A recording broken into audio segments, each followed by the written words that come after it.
to addressing the concerns, challenges, and interests of Nigerian workers.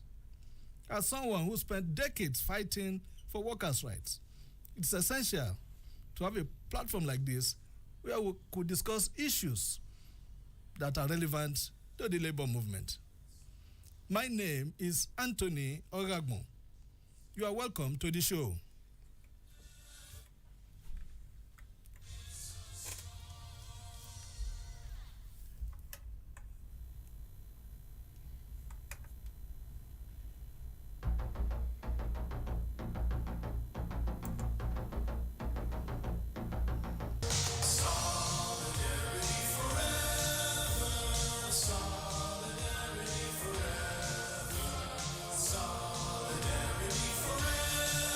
Related reports during the week.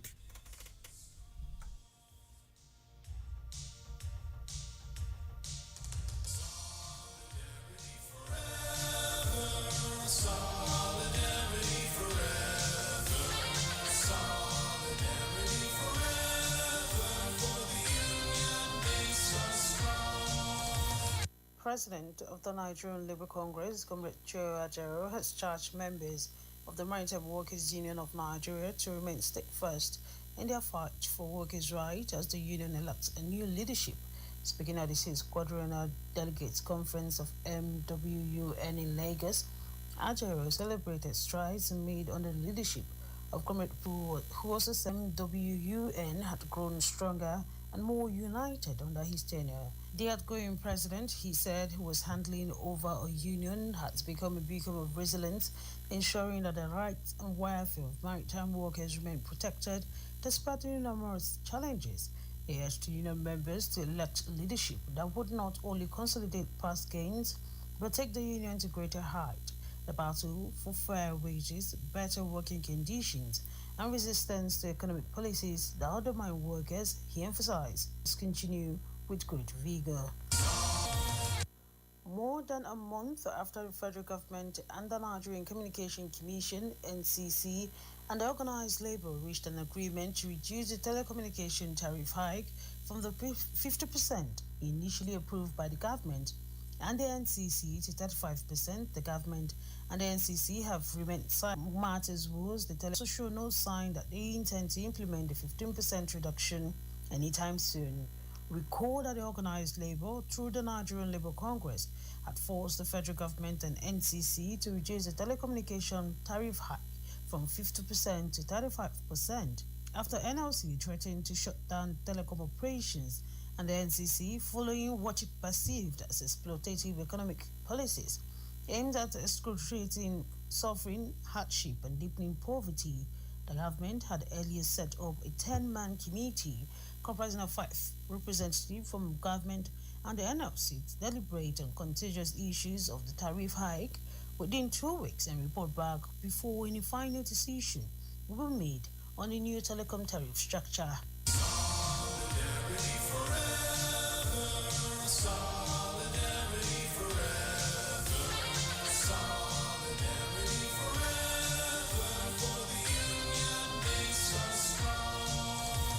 Nigerian Labour Congress and the Trade Union Congress in Zamfara have given the state government a 14-day ultimatum to address the irregularities in the implementation of the 70,000 naira minimum wage. The ultimatum was issued during a news conference in Guzo on Wednesday after an emergency meeting held by the labor unions. The state NLC chairman, Alhaji Sani Haliru, described the discrepancies in the March salary payment as unfortunate. He explained that the state government had earlier formed a committee to oversee the implementation of the new wage structure and had promised to implement it in March. However, according to Haliru, when the March salaries were paid, the minimum wage was not fully implemented. Solidarity forever, solidarity forever, solidarity forever, for the union makes us strong. Nigerian Labour Congress has appealed to the federal government to ensure that local government allocations are paid directly. The Congress urged the government and governors not to play politics with the implementation of Supreme Court judgment directing local government to open accounts with the Central Bank of Nigeria for direct allocation. President of the NLC, Comrade Joe Ajero, made the appeal at the 8th National Administrative Council meeting of the Nigerian Union of Local Government Employees in Abuja on Sunday. The Labour leader pledged NLC's support in ensuring NULGE's fight for full autonomy was achieved.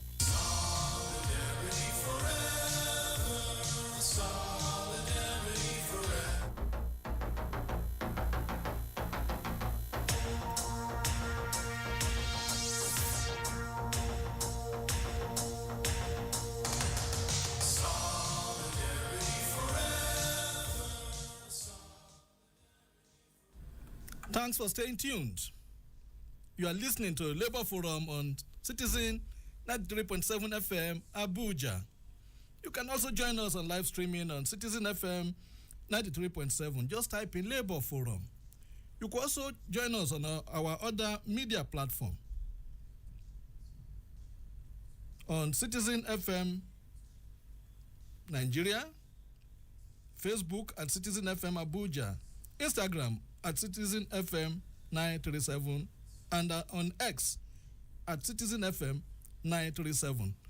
Today, my guest is a Labour veteran, Comrade Lawson Osagie, former head of administration of Nigerian Labour Congress. Can I call him now? Okay. Hello. Hello, sir. Yes. It's nice to have you on our program, Labour Forum, Okay. on Citizen FM 93.7 Abuja. It's Good. it's a great pleasure to have you join us. Thank you very much. Yes. I would like to start. Yes. I met somebody I would call a mutual friend Okay. who told me that in 1971, Yes. you are one of those who had the privilege of going to the Soviet Union Yes. to get trained. Yes. And you have not looked back more than 5 decades after. You are still very much connected to the labor movement. So do we start from that? Let's start from your experience abroad, and you roll that into your coming into the labor movement in Nigeria. You're welcome, sir. Thank you very much. Thank Yes. you very much. The mutual friend who told you, I want to say is 100% correct. Okay. Well, I started my trade union, let's call it 1970. I've seen the potentials in me. Our late mentor, Wahab Goodluck, they sent me to Moscow Institute of Higher Trade Union College. I went there, studied for 1 year, had diploma. While I was there, I partook in lectures, seminar, and visits to industrial unions of theirs. And we should not forget, Moscow was the headquarters of the world socialist system. Trade unionism there is in contrast to the trade unionism in the Western world, particularly those countries like ours that were colonies to the British Empire. Under socialism, the trade union, they had a common goal. The government, the trade unions, the party, and the youth. So they go with what we know as planned economy, where both the trade union, the party, the youth, even some intellectual groups, they all sit down to map out a budget, their annual budget, as well as maybe 5-year plan. Therefore, you, the trade union, have to supervise the implementation of those programs.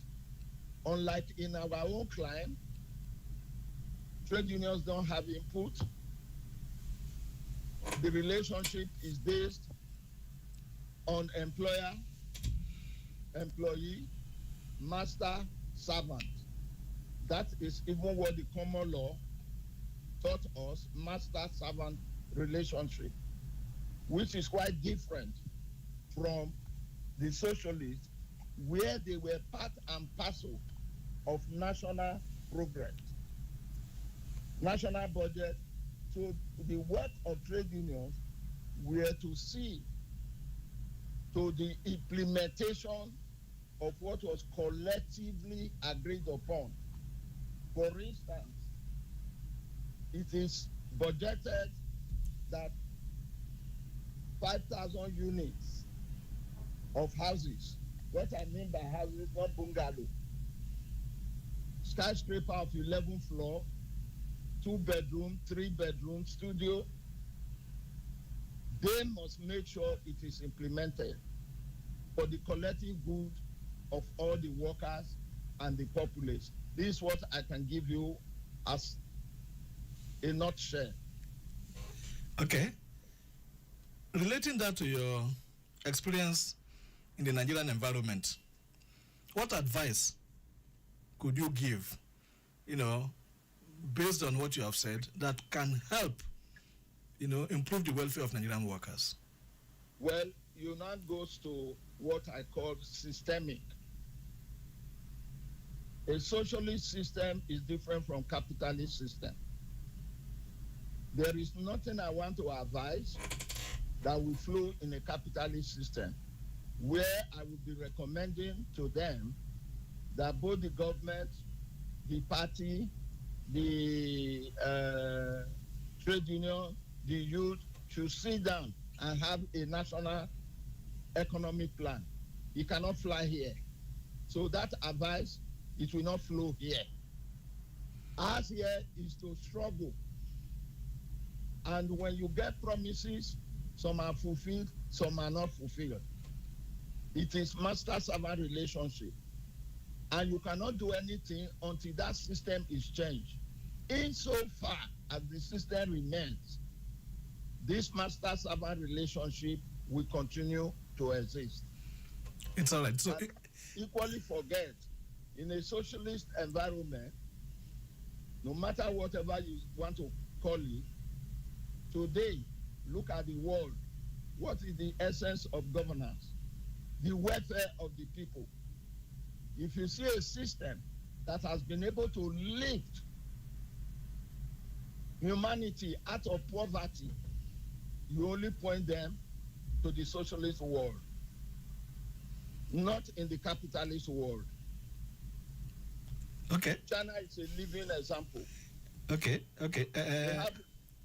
Yes, sorry. Yes, as a follow-up, we are in what you have called master-servant environment. Precisely. But the labor movement is always out for improvement in the welfare of the workers. So in this our own community, what do you think the unions could do to improve the welfare of the workers? Well, here again we go. Unfortunately, in a country, Nigeria, we both of us are, the political class, no matter whatever name they give to their own political parties, they have the same agenda, they have the same trajectory, which you can say, even as we are sitting down talking, you cannot tell me there is difference between PDP and APC. You cannot tell me that. There is no difference. So whether it's APC, just as you see in America, you have the Democrats, you have the Republicans. They have the same agenda, particularly externally. War, military base, war, military base. Whether it's Democrat, whether it's Republican, it's the same. Ditto here. So the trade unions are left with nothing than to struggle. And the unfortunate aspect of this struggle,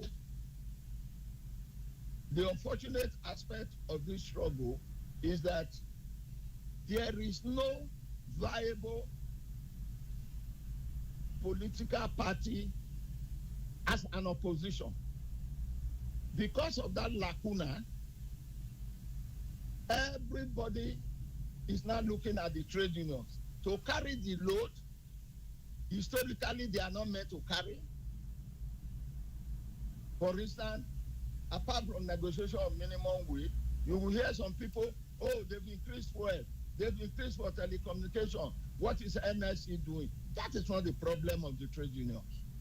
If we were having a viable opposition, it's in the parliament. You take all your colleague who is in government to say what you are doing is wrong. We can't accept it. This is what we do. It's not for the trade unions. It's for opposition political party. But like here, with the everything you have at the National Assembly, they tell you on your mandate we stand. Can you imagine that? They're on the mandate of the current president. And you have about 5 political parties being represented. They all stand up in unison and say, on your mandate we stand. Which mandate? So there is no difference. Do you get what I'm trying to say? Yes, comrade. So excuse me, please. So because of that situation, the load labor trade unions cannot carry. They have pushed it. It's political party that should fight for this. Yes, conditions of service, promotion, increment in wages, good condition of service. Yeah, these are primarily the functions of trade union. But where there is no viable opposition political party, they are hitting the whole luggage. And the simple fact that when this thing started, it was during military, where they were increasing fuel. So there was no opposition political party. That lacuna was what a place like NSC tried to cover by mobilizing the social, I don't know what you call all these NGOs, yes, to say no, because there was no political party, it was military. But when we got to civilian dispensation, it's the same thing. There is no opposition. They are all the same. No opposition. So expecting NSC or the trade unions to continue carrying that load, it becomes too much. And when NSC, in their own wisdom, push, you see the government saying, you are not in politics. Wait till 2027. You must come and contest. Do you see the contradiction? Okay. Yes, comrade. Yeah. So, are you of the school of thought that Labour should float a political party and grab power? I'm an insider. I support it 2 billion times. That is why we, in our own time, struggle to form a political party, which today is Labour Party. Unfortunately, it has been hijacked. With due respect, we are in the air. I will not call them miscreants. That they are not trading with it. The idea we had, you cannot come and say you want to serve. Then somebody is telling you go and bring 30 million, 40 million. You that is speaking with me now, let me call you a civil servant. Maybe you are in a private radio. But let us believe you are speaking from NTA. And you are now anything in NTA. If you retire with all your wealth of experience, with everything that will be useful at the political arena, where will you have 30 million to take from? 50 million to take? Where? Tell me. Except you stole in the civil service, except you stole. If not, what is your gratuity, which they may not pay when you leave service? 5 years, you are still struggling. Your pension, they will not. Tell me how you will take formed in a political party. So when we formed it, we wanted it to be on membership. If for the purpose of this discussion, we are able to mobilize 2 to 5 million, paying 100 naira a month. I'm not a mathematician. You are talking of billions. Yes. We can, on our own, send you who is speaking with me now to say, you are come and go to the House of Rep. You come and go to the Senate. By that time, you will equally know that you were sent by a party, and you believe in the manifesto of the party, hence you are a member. And when you are in the House, you are duty bound to always look back to where they sent you. But in a situation where you come from outside, you buy your ticket, you pay 50 million, who has control over you? Nobody will have control over you. You invested, politics is now an investment, it's business. It's an investment. How you will recoup your 50 million, it will be your first priority. How you will recoup your 50 million will be your priority. And until you do that, you will not able to, when they are talking to iron and steel. You will not hear. Because it's your money, you use it in buying the ticket. You can't tell me, you can tell me, oh, I'm a Labour Party. Look at them in the whole, all of them now, who are on the platform of Labour Party. They are standing on the mandate of President Tinubu. Okay. They are standing on the mandate. Yes. Okay, comrade. Is it a hopeless situation? Because you just came up with the idea that if 5 million Nigerians queue into the Labour Party and paying as little as 100 naira every month, we'll be able to fund the party. But is it a hopeless case that could not be achieved? That is where we are struggling. Thank you very much for this brilliant question.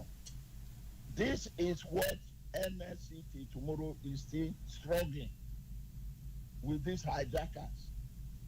The moment you hold the nozzle of the cutlass, you will be able to direct it. The current and past leadership of Labour Party never wanted, because they know they cannot steal money gotten from that type of source where members pay. You can't embezzle it. But the one merchants will come, they say officially pay this, unofficially give us this, they give a receipt for the official, the other one they dump it. That is the transactional politics they are playing now with Labour. All hope is not lost. All hope not lost. Definitely it may take time. We will triumph. Okay, I'm happy to hear that. So, what specific direction could you give those who are still in service and who have the duty to ensure that Labour has a voice, a political party, so that the interest of the workers and the masses could be, defended rather than this transactional, as you put it, politics going on? Yes, thank you very much. The starting point, taking cognizance of the realities on ground, where the trade unions, particularly the public sector, they all dance to the government in power. If in any state where APC is, the NSC there tends to, and TUC, they tend to be friendly with the governor, not to attack the governor. And our politicians are very vicious. They have nothing democratic in their credentials. If, for instance, the NSC there decide to say, oh, it's Labour, it's this, they will do everything possible to create factions. They will scuttle the executive there. It is on this note, when we were setting up state political parties, we said it should only be meant for those unionists that have retired. either as a professional unionist or an activist of the service before you retire, where the government will not have any direct or indirect control on you. Again, Justice Weiss of the Supreme Court has equally the judgment of the Supreme Court that workers have a right to form their own political party and defend their own interest. It is on that premise we are doing the best we are doing. For instance, NSC has directed, we have state political committees. They have directed all industrial unions to set up political committees. First and foremost, you need awareness. You have to educate people for them to know the need for a political party. That if you have no political power, you will only remain a beggar under the master servant. Can you imagine the government in the last negotiation of minimum wage says it's only 70,000 they can pay. Mm-hmm. Whereas when they are approving billions to buy planes, to build houses, to buy yachts, government has money. Mm-hmm. Economy will not collapse.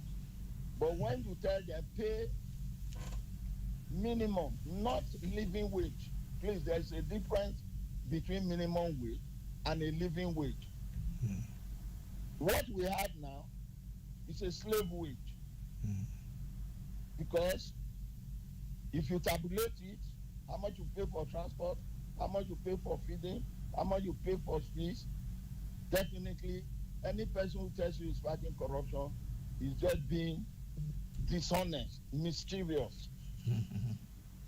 Yes. It's not possible. Yes.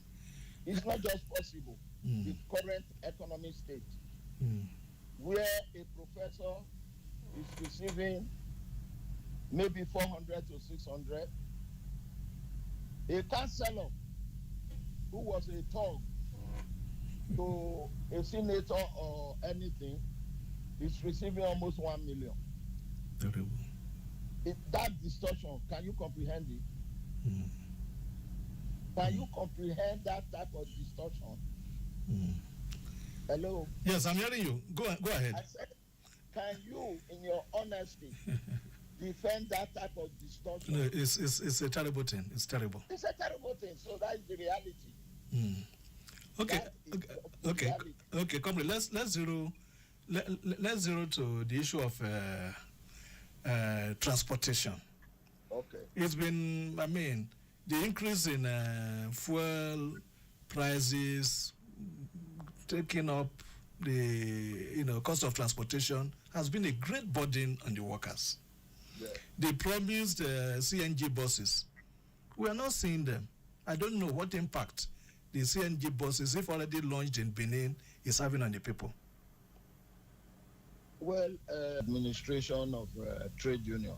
Yes. We at times equally get the news from social media that during the negotiation at the minimum wage, the government promised they will saturate the transport sector with CNG buses, which will make it easier. That's why what I was telling you, the difference between socialist planning and capitalist planning. The industries producing this vehicle, the workers there don't equally have a say. Mm-hmm. The ministry that purchases it, the workers don't have a say. Mm. Anyone you bring out, how you distribute it, maybe if you, during the NSAS, you saw motorcycle, you saw bag of rice in senators' houses and whatnot. How it's distributed, no one knows. But you see the government officials, when they are talking at times, one starts looking. Am I living in this space? Is it not the same country I'm living? That, economic policies are yielding results. If you cross the road, you go and enter transport, you say 1,000 a drop. So I don't know how their own economy is improving. You see people trekking all to make the journey possible. Where you could have entered bus for 3 drops, you trek 2, you pay for 1. If that is what they say, oh, the economy is improving, I think the economy is retrogressing. That brings... The CNG buses, I'm not seeing it. I hardly go out. I will not even use the bus. But those who use it, they tell me the amount they are paying. At times, the buses even branch at petrol station to refuel and continue. So I don't know where their CNG buses are. Maybe they are still being produced. Okay. Maybe they're not even patronizing the local industry. They may be exporting from Brazil, India, because that is where they will get their own cut in hard currency. While the local one, they will use one word to tell you it's not durable. So this is the problem we have. Yes, statistics has it that about 70% of Nigerians are living below the poverty line. It's not 70, 90, please. 90%. Yes. How can this be corrected from your experience? Well, here we are. If you don't have political power, there's not much you can do. Because the political class currently, they are heartless, insensitive, where the Senate president, they have sent prayers to them. What is the prayers? They sent money to them. All of them will smile. They will enter their vehicle. They will see a woman with 2 children and an umbrella putting words, tom-tom, bitter cola on a tray.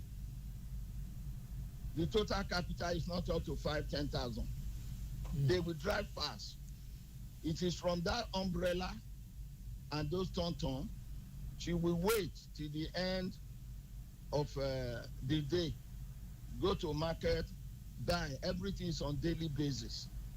Maybe the tomatoes that are perishing, the pepper perishing, she buys and go. Senator, House of Rep, minister, they will all drive and pass them. They will be thanking God, just like an armed robber who went for operation. When he succeeds, he will thank God that he was not caught. An armed robber thanking God that he was not caught. This is how our politicians are. No exception. Where we know what fuel costs today, the convoy of a minister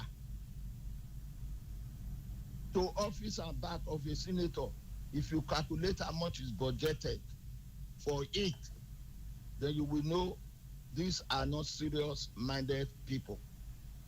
When they were campaigning, they had no bulletproof. When they have gotten power, they now want bulletproof. Don't you see the irony there? The people, when you needed their vote, you never met them with bulletproof. When you have gotten power, you now scare them away with bulletproof. How do you explain it? How much is one bulletproof car? This is the paradox in our own system. To answer your question, we have a slogan of a luta continua. Until we are able to have political power, it will just be the struggle continues. But one day, it will happen. Look at the state of the country today. As we are going, every person is tensed up. Everybody. Even when you greet with tension. When you answer with tension. Because you are going home, there may be no light, no water. Can you imagine big as Abuja is? No water. Then the next thing, you hear of the national grid collapsing. Then the next thing, transformer cannibalized. Then the next thing, the president have flown away. Whether he's going for medical checkup, whether he's going because your own hospital is not good. During Buhari's time, they say even Panadol not in Aso Rock Hospital. Panadol not there. But go and look at the budget. Billions were allocated and approved. So that is the country we are living. Even, go ahead. No, please complete your statement. No, what I say, that is the country we are living. Okay. The only thing we are enjoying, the way I've talked now, we have not reached that level. We are gradually going to. The SSS will come and pick you, who interviewed me. They will look for my address. They come and pick me. But we are gradually going there. This discussion we are holding now is the only thing we are enjoying for now. But they are pushing gradually. Pushing gradually. Where if you that called for this interview, you will be arrested because of the type of questions you were asking. I who answered, I will be arrested. We will get there very soon. Okay. We'll get there very soon. Okay, comrade. I read something about Namibia. Yeah. That now said all Americans in the country must have a visa. Okay. And because a lot of them are in the country illegally mining their resources. Yes. Nigeria too is said to be a country with a lot of mineral resources, solid minerals. Yeah. And the same thing is going on here, illegal mining and all that. How do you think the government can harness? Because mining is a sector that can produce that can provide a lot of employment for our people. Thank you very much. I wanted to cut you short. That government can. Who are the people mining? They are government officials. Apart from being government officials, the other day, Adams Oshomole openly said retired generals are behind. You agree with me, you who is talking from the studio and myself, you have money to buy a chopper. Do you have money to buy a chopper? Even you can't rent it. So the people you call government, both oil bunkering, all this, they are all involved. They are all involved because they don't care for tomorrow. They are all involved. The Namibia people, because of that struggle they use in getting independence, there are still some elements from the old order. Hence, they could even think along that way. We never struggled for our independence. We wore agbada and everything to Leicester Hall to negotiate. They gave it to us. The local colonialists they created, they are the people dealing with us. In a country where one man, that political party will say, for you to contest, you need 100 million to take funds. And everyone kept quiet, that person pays 100 million. Abba. To contest to come and serve. Or what? He has paid. He, apart from paying, he sent millions to the states and local government. Because the type of politics we are playing, waiting they bring, that is the type of politics we are playing. If he has spent 500 million to win presidency, who has been able to query Lagos Calabar contract among them, all of them, be it ministers, who amongst them, senators, nobody. Nobody. Because politics is an investment. He invested, he's not taking it. He didn't go through any process, no bidding, and there is law. on procurement. Procurement. There Yes. is law. He set it aside, awarded it to his Lebanese Chagori. Nobody has asked in billions. They are giving it to that same company. That same company. Everybody, senator, house of repo, minister, everyone quiet. Then he are taking plane when hunger is in town, poverty, kidnapping, killing is done. They are just to Paris to do what? He can't even go to Obudu to go and rest if he wants Obudu. Yakari village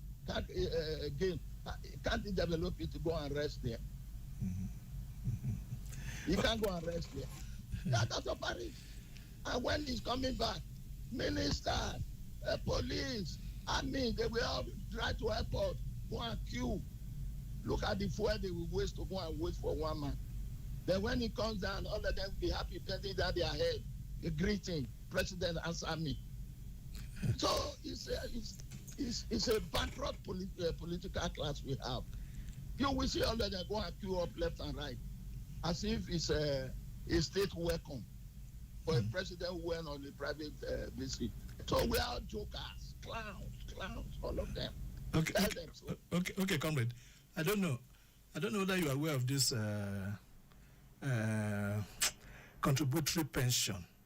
Yes. Because there has been a lot of complaints that it is not in the interest of the workers. What can you say about the plight of Nigerian workers as of today? Well, as a matter of fact, it was our own time this issue was negotiated, contributory pensions. The creation of NSITF, as it were, where they take from workers, take from employers to NECA, government. We learned the money was about 16 trillion or whatnot. Buhari dipped hand into it, took it. Because in this country, the moment president say go and bring, the civil servant know how to pad it, where they will take. I think when it was becoming messier, don't know whose regime they called, where they got it broken into other something. Well, I am not a product of it. I don't collect my pension from them, so I don't know much really. But I don't see Nigeria factor not being imbibed in it, where you collect it, use it to do business, you may not pay back, you may not, all those horrible things taking place. There's nothing that will be surprising. It will only be surprising for you to say, oh, they are doing it very well. That will be surprising. I have not done any survey to find out from unions how it's being managed. I've read in the paper the police kicking against it, whether the army, I don't know. It's nothing works in Nigeria. That is the summary. Nothing works in Nigeria. Be it your budget, be it your everything, nothing works in Nigeria. Even if you take budget, they are accusing themselves of padding. Even the constituency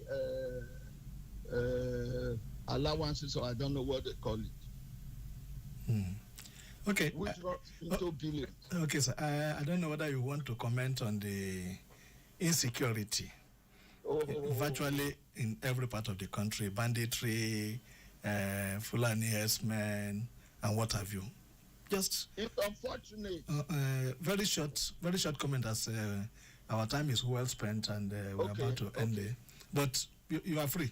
We'll still have some time. The fact of the case, the problem has international angle as well as national. Nigerians, we have short memories. We don't tackle things from the root, always at the branches. A prominent APC man told us that to make if they don't get government from Jonathan, they will make the country ungovernable. They invited Fulani from all the West Africa to Nigeria, stationed them in the bushes, so on and so forth. If they didn't get power, they will make the country ungovernable. Nobody is making reference to that. Nobody is looking at the source of our problem from there. Even El-Rufai told you he had to pay them not to be killing. Did he pay into the air? Is he not somebody who collected the money? We leave all those things. We just abandon all those things. Then, unfortunately, even the Elders Forum of the North, they equally lack depth. In the North, I think 3 days ago, 60 people were killed in Sokoto. I never saw them coming out of mosques to be carrying placard. But the one of Uromi, please don't get me wrong, I'm not supporting self-help. I'm not supporting any action on both sides. But we should be balanced. We should be balanced so as to find. Just threatening. When we get the Christians in the North, they've forgotten that Northerners are in the South. Nobody has monopoly over violence. They've forgotten those rascals to social media. They were lying. We will kill. Kill. If you kill one there, they will kill 5 here. And let Tinubu declare state of emergency. And he will step aside. We look for a sole administrator to run the country. Let them kill. Please, if you know them, beg them to start killing. And let us see how it will end. Beg them to start killing. Whether religion is not our problem. Religion is not our problem. There is no government house in the North, you don't have mosque. There is no government house in the South, you don't have chapel. There is none. There is no Friday. Yes. As we wind down, what message would you like to leave to the next generation of Labour leaders in Nigeria? Well, the next generation, I will say we are still on by God's grace. Is for them to be steadfast, look at the past. They should read history of labor movement. NSC has succeeded in documenting one at the 40th anniversary. Let them know they should be politically and ideologically conscious. It is not a question of bread and butter. You buy a designer shoe, wristwatch. No. There are fundamentals. There are fundamentals. They should be steadfast, honest. Don't cheat the workers if you are a leader. You, the workers, don't betray your leaders. Work in unison. Yes, I think on that note, I have to thank you very much for this intervention. Yeah. It has been a very interesting and intriguing one with you. Thank you very much, my brother. God bless you. Thank you. That has been our package on Labour Forum. And to remind you, our guest has been Comrade Lawson Osage, former HOD Administration of Nigerian Labour Congress. Thank you, sir. Until we come your way again next week, it's bye for now.